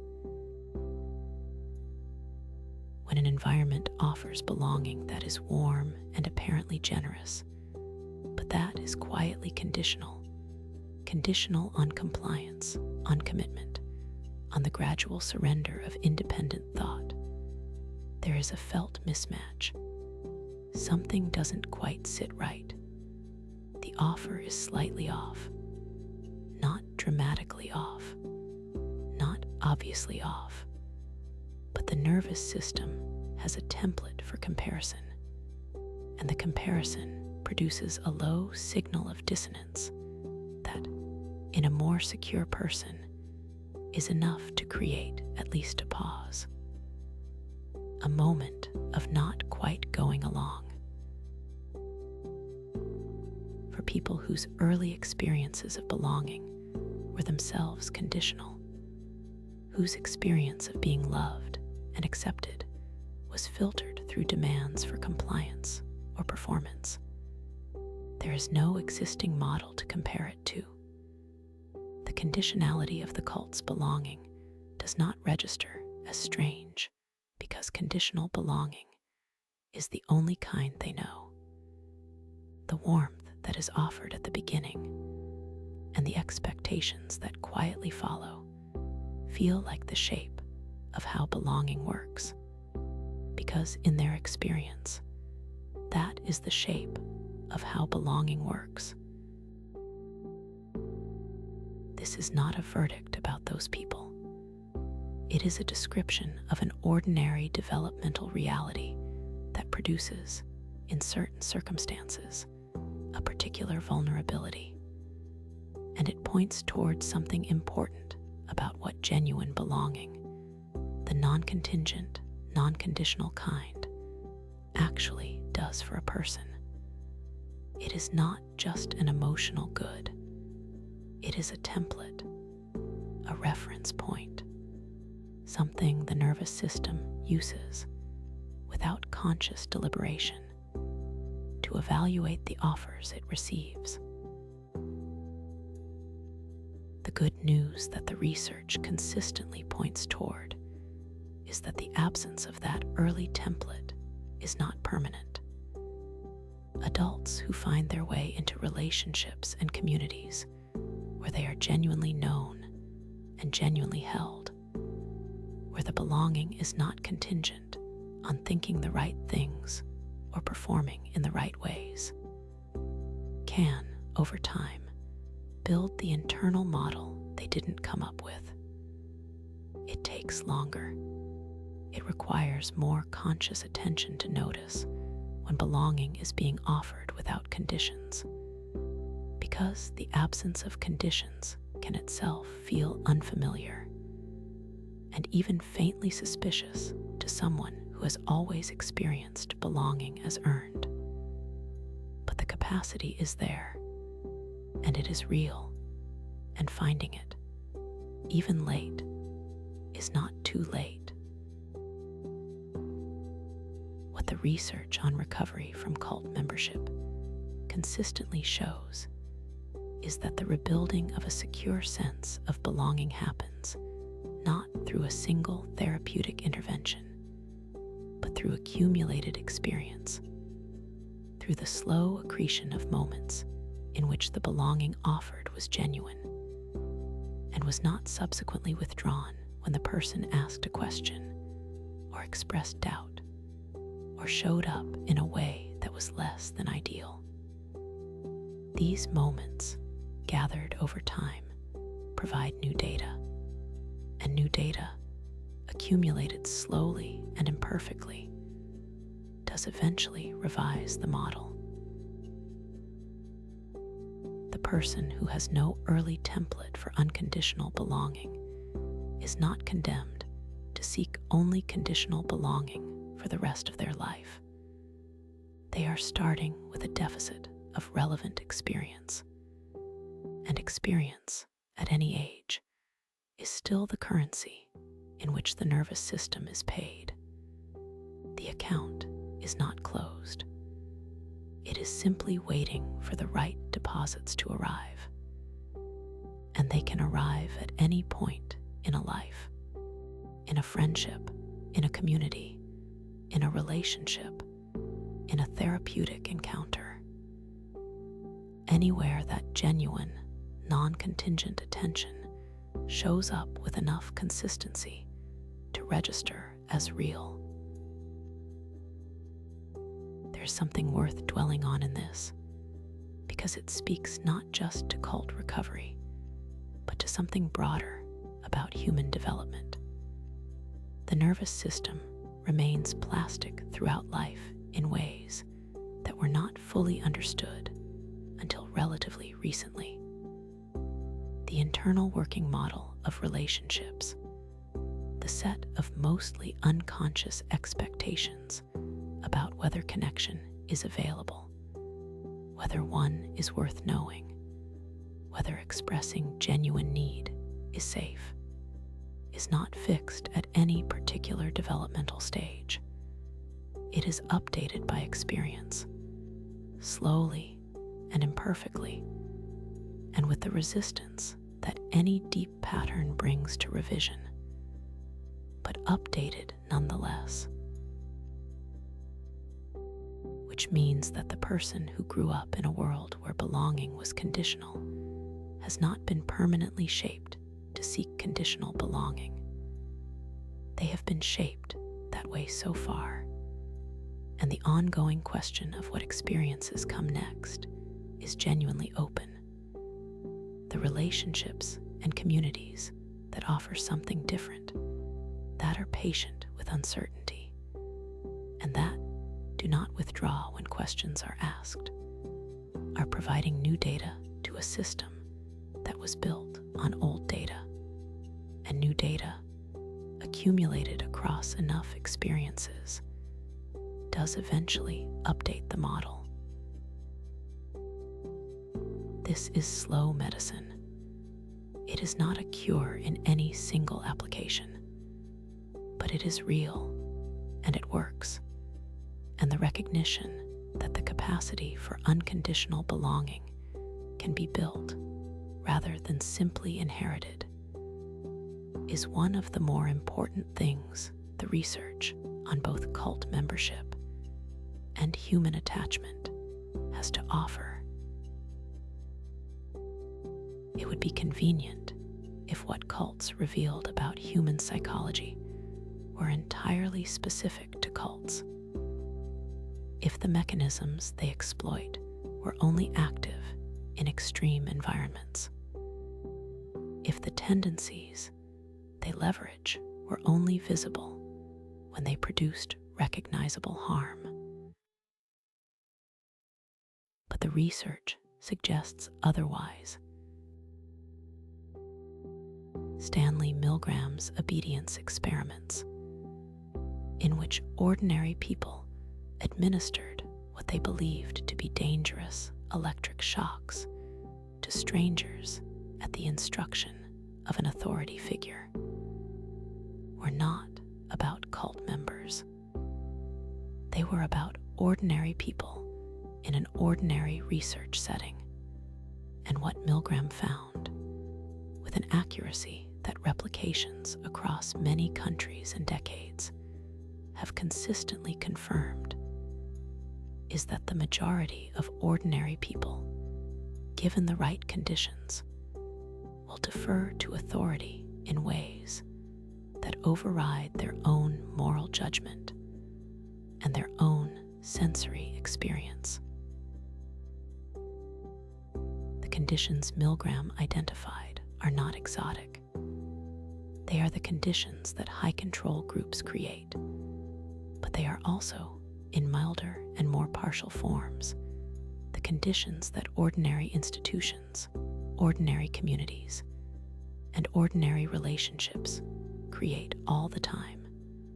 The authority of the expert, the pressure of group consensus, the gradual escalation of commitment, the cost of being the one who steps out and says that something is wrong, the relief of having someone else be responsible for the difficult decisions.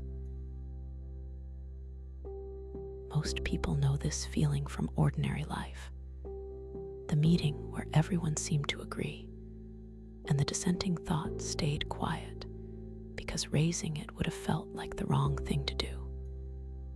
The relationship where a concern that needed raising somehow never got raised, year after year, until not raising it had become its own kind of habit. The organization where the assumption that didn't hold up was treated by everyone as if it did, because the cost of treating it otherwise was too high. These are not extreme situations. They are the texture of ordinary social life, the way human groups naturally produce pressure toward shared conclusions, and the way that pressure naturally makes dissent costly. Solomon Asch's conformity research, which Milgram built upon, demonstrated that people will deny the clear evidence of their own perception, will say that a shorter line is the same length as a longer line, when everyone around them says it is.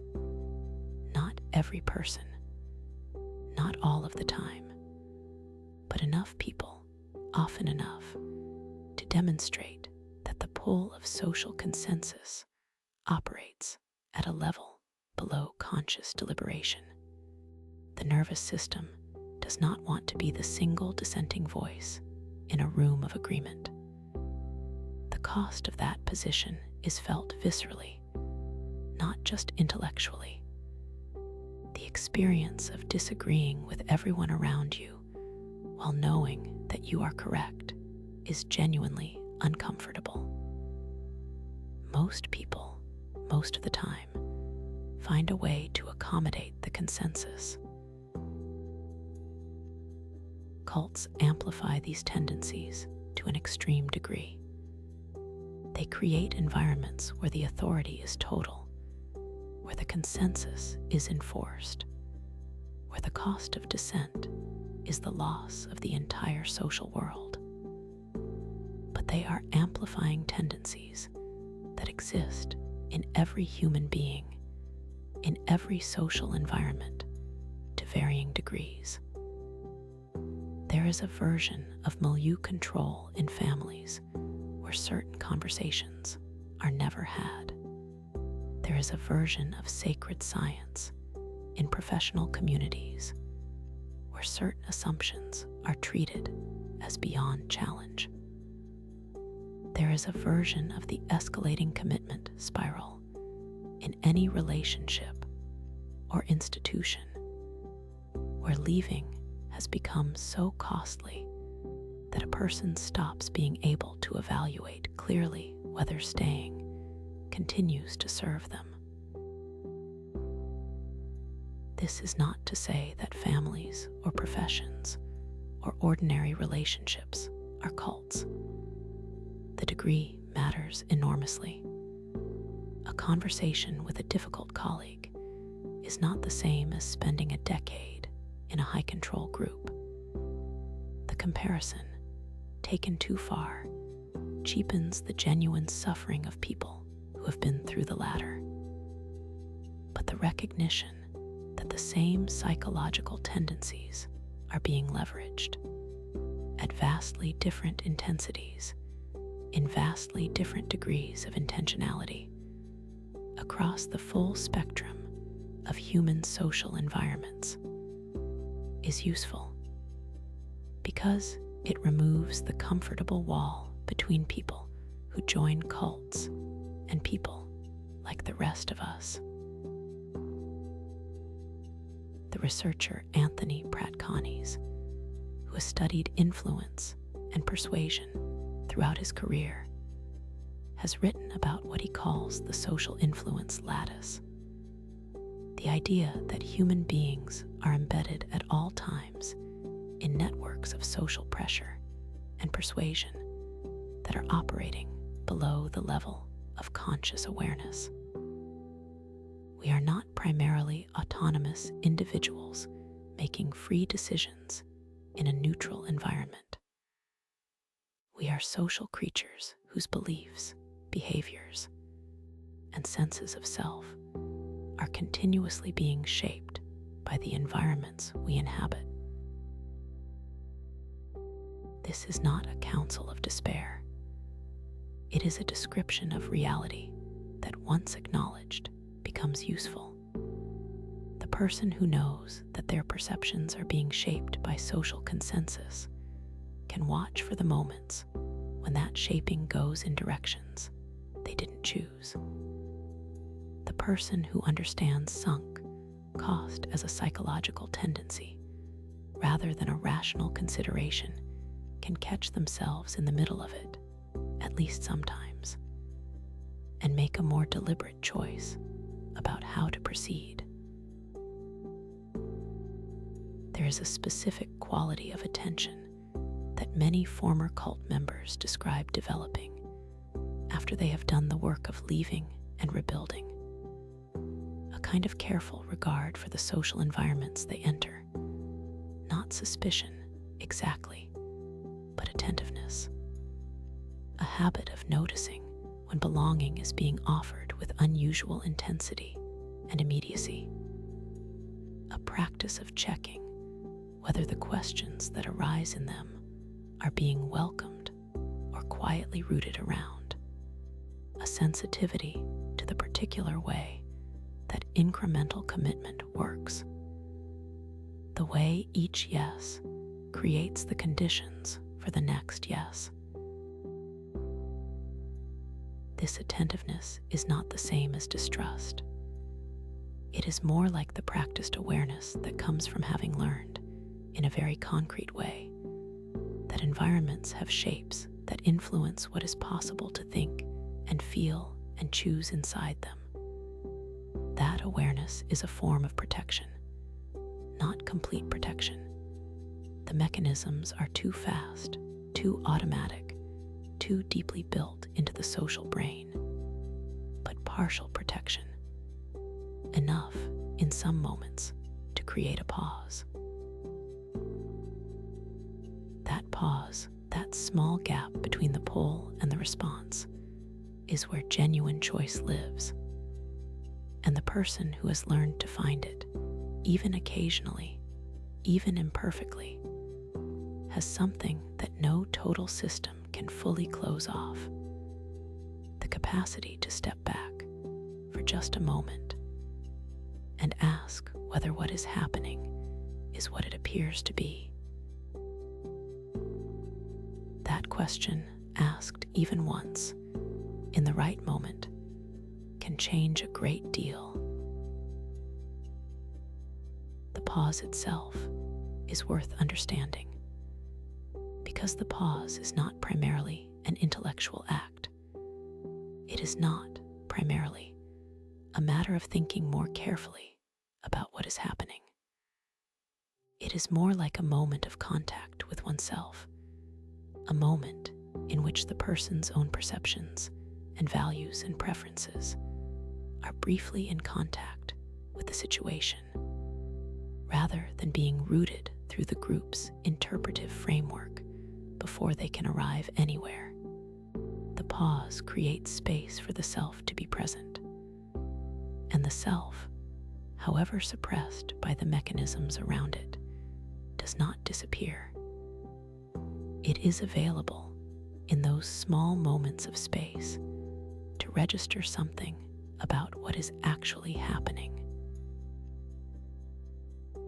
This is why the cultivation of practices that create inner spaciousness, meditation, quiet, solitude, any practice that reduces the density of external influence for even brief periods, is associated in the research on cult recovery with improved outcomes.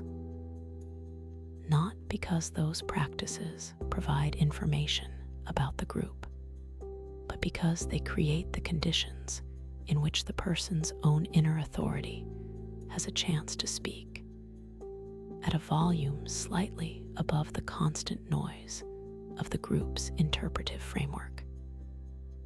And what it says, when it can be heard, is often simpler and clearer than anything the group's doctrine has to offer. What the research on cults ultimately illuminates is not a story about extreme people in extreme situations. It is a story about ordinary human tendencies, the need for belonging, the relief of certainty, the pull of consensus, the power of incremental commitment, operating in an environment specifically designed to take those tendencies to their limit. The extreme version is instructive precisely because it makes visible what the ordinary version keeps hidden. It shows the mechanisms clearly. It traces the path all the way to its end. And the end of that path is a person who has, gradually, and without any single dramatic moment of deception, lost access to their own inner authority, who no longer fully trusts their own perceptions, who has learned to interrupt their own doubts before they can develop into questions, who has built their entire sense of self and social world inside a structure that is not ultimately theirs, and that will not be there for them if they attempt to leave. That is the cost of the mechanisms at their most complete, and the awareness of those mechanisms, the ability to recognize them in milder and earlier forms, is not just relevant to the extreme cases. It is relevant to the ordinary question of how any of us chooses where to belong, how any of us decides what is worth committing to, how any of us maintains enough access to our own inner authority in the midst of social pressure and the genuine comfort of belonging, to keep asking whether the place we have ended up is somewhere we would choose again, freely, knowing what we know.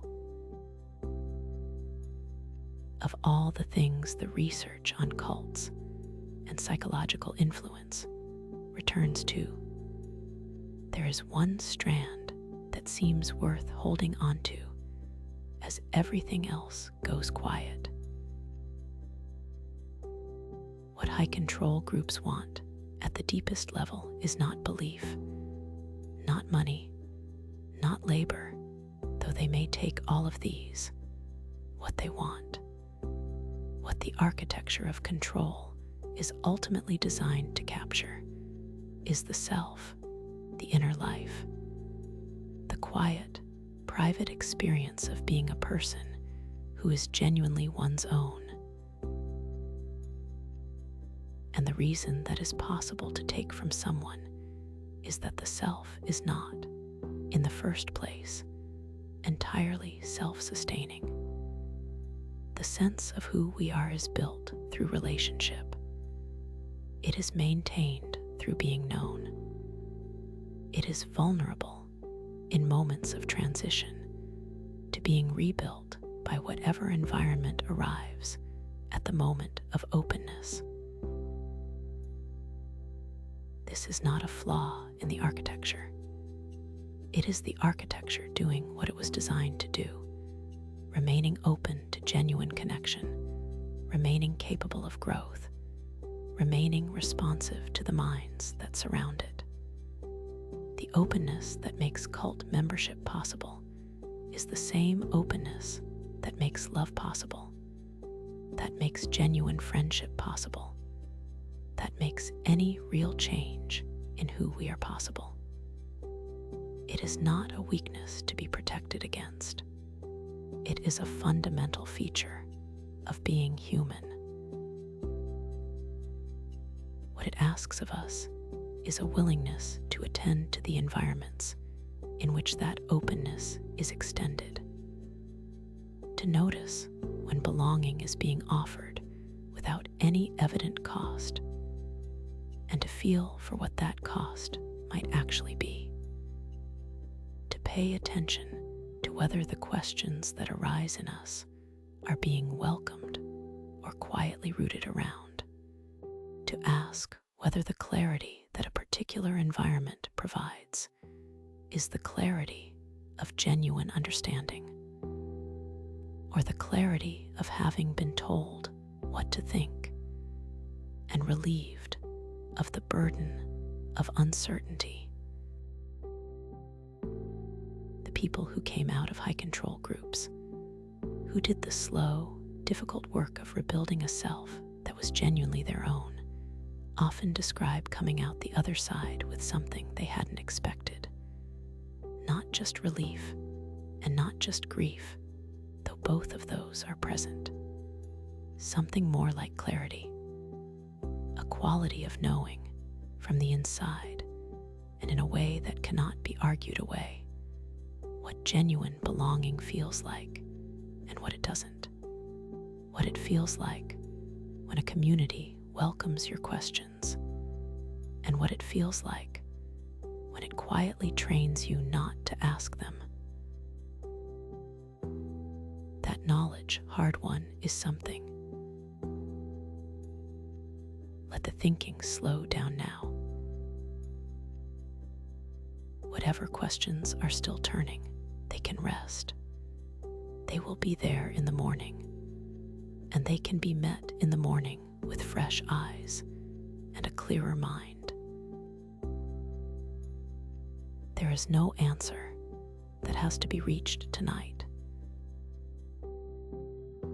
The mind does its best work not when it is pushing through, but when it is allowed to rest and settle. You are here. The night is quiet. Let everything go still. Sleep well